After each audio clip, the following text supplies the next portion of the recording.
Imagine this. You wake up in the morning, open your phone, and every news channel is running the same breaking alert. Global tension at its highest level, the world is on edge. No bombs have fallen.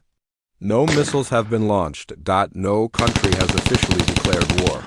Yet the entire planet feels like it is holding its breath. This is what a World War III Cold War scenario looks like. A war without explosions, a war without battlefields, a war fought in silence. And that is what makes it the most dangerous kind of war in human history.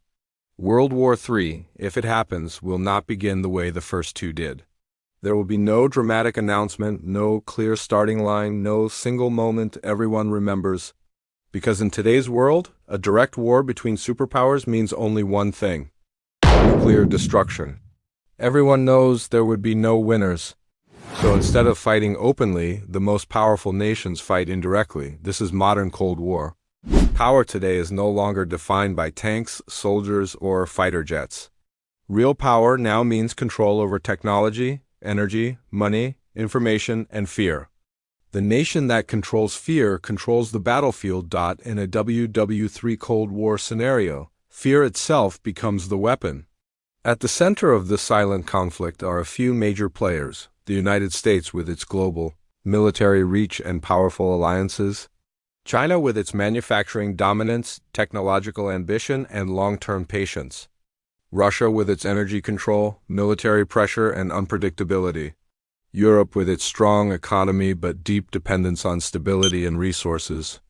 None of them want a direct war, but none of them want to appear weak.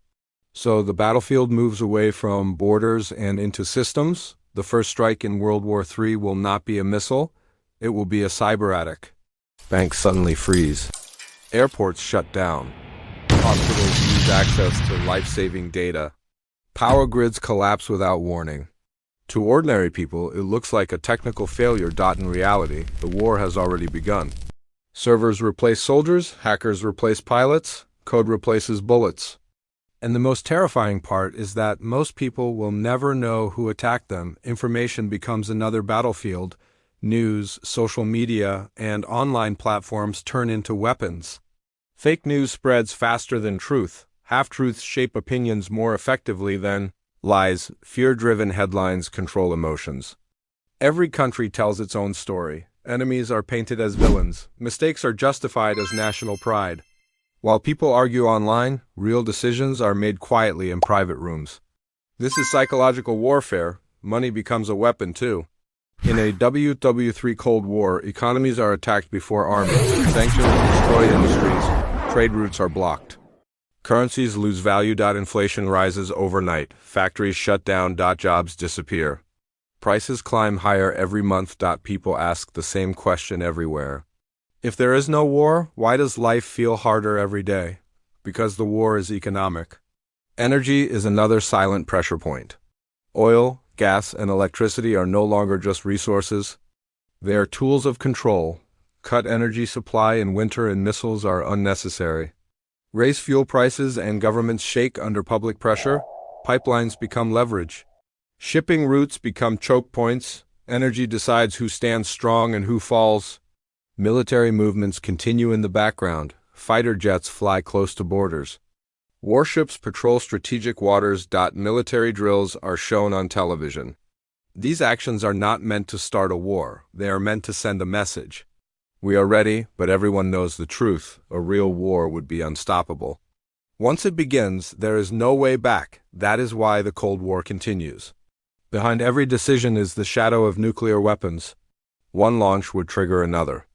One mistake could erase cities. One miscalculation could change human history forever.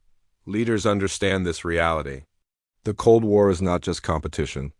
It is an attempt to avoid total destruction. Instead of fighting directly, powers fight through others. Regional conflicts, civil wars, political instability. Weapons, money, and intelligence flow quietly. Big nations stay officially uninvolved, but the battlefield keeps expanding. In this World War III Cold War scenario, ordinary people are not soldiers. They are targets, their beliefs are targeted, their savings are targeted, their attention is targeted. Confuse them, divide them, keep them afraid. A distracted population is easy to control. So the real question is not whether World War III will happen.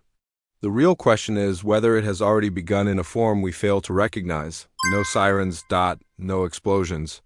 No trenches, only screens, rising prices, pressure, and silence. How does this end? Either a new global balance is created and the world steps back from the edge, or one small mistake, one misunderstood signal, one wrong decision turns Cold War into hot war. World War III will not look like the wars in history books. It will be quiet, it will be digital, it will be psychological. And by the time most people realize they are living inside it, it may already be too late.